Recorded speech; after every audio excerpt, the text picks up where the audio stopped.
Hello student, आज हम part 2 ओली और पोली के बारे में पढ़ेंगे।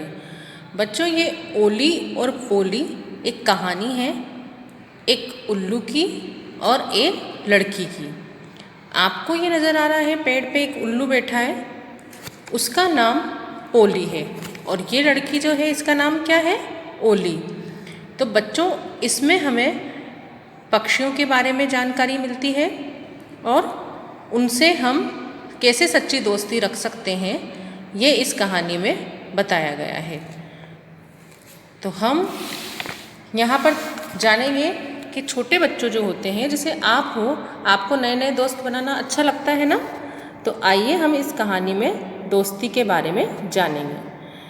आइए हम शुरू करते हैं ये पाठ। एक थी नन्ही पोली, वह एक पेड़ के कोटर में रहती थी, अपनी माँ उल्लू और पिता उल्लू के संग। संग का मतलब क्या होता है? संग का मतलब साथ होता है। पोली दिन भर सोती, फिर ऊंची आवाज में रात भर गाती। कोटर वाले पेड़ के सामने एक घर था। घर में एक नन्ही बच्ची ओली रहती थी। वह रोज सुबह माँ उसे पेड़ के पास ले जाती, कहती, वो देखो, वे हैं माँ उल्लू और पिता उल्लू।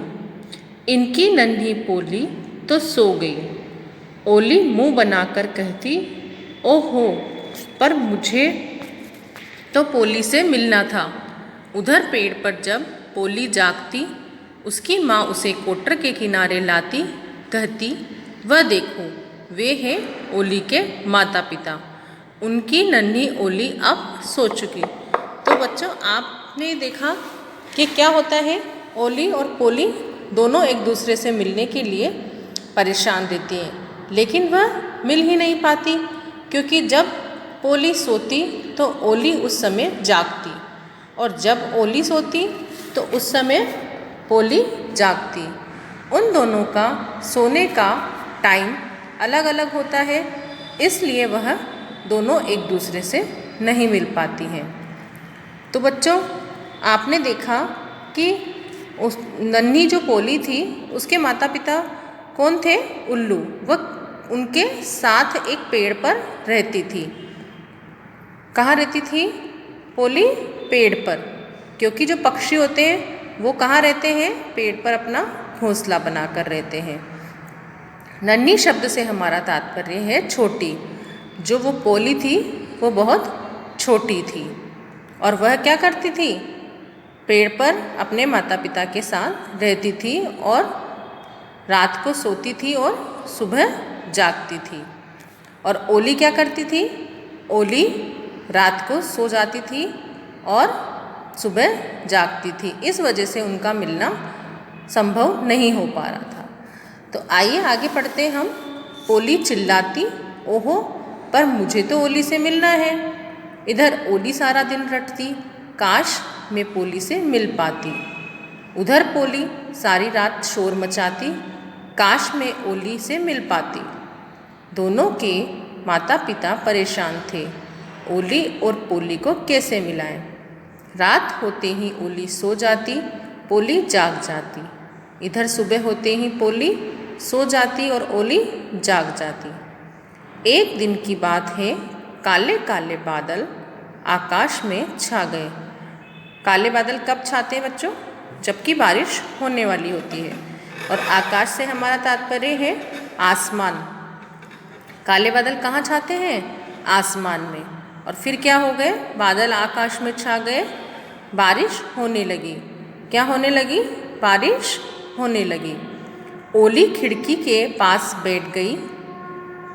ओली कौन थी? वह लड़की। वो क्या करा उसने? खिड़की के पास बैठ गई, पेड़ से बने कोटर को देखने लगी, क्योंकि वो हमेशा उससे मिलना चाहती थी। तो कहाँ देखने लगी? पेड़ के कोटर को। पेड़ पर पोली भी सो नहीं पा रही थी। क्यों नहीं सो पा रही थी?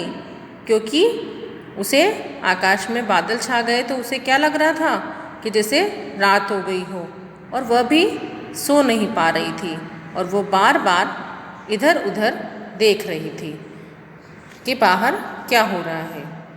तो बच्चों, जब उसने बाहर झांक कर देखा तब रात हो गई। वह ज़ोर ज़ोर से गाने लगी।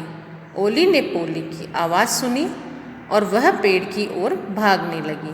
पोली कोटर में घुसने ही वाली थी, तभी उसने मुड़कर देखा, यह तो ओली की माँ नहीं है, पिता भी नहीं है, तब तो ये जरूर ओली ही होगी। पोली खुशी से चिल्लाई। ओली ने कोटर में बैठी पोली को देखा। पोली ने भी नन्ही ओली को देखा। ओली और पोली एक दूसरे को देखकर मुस्काई। जब बच्चों, हमारे जो दोस्त होते हैं वो अगर हमें बहुत दिनों के बाद मिलते हैं या हमारी उनसे मिलने की इच्छा हो और वो हमें मिल जाते हैं तो हमें कितनी खुशी होती है ना। जब आप अपने फ्रेंड से बहुत दिनों के बाद मिलते हो तो आपको बहुत खुशी होती है। अब जैसे आप बहुत दिन हो गए स्कूल नहीं आ पाए और उसके बाद जब आप स्कूल में आए और अपने सभी दोस्तों से मिले तो आपको क्या हुआ? बहुत खुशी हुई। अच्छी लगी ये कहानी आपको? धन्यवाद।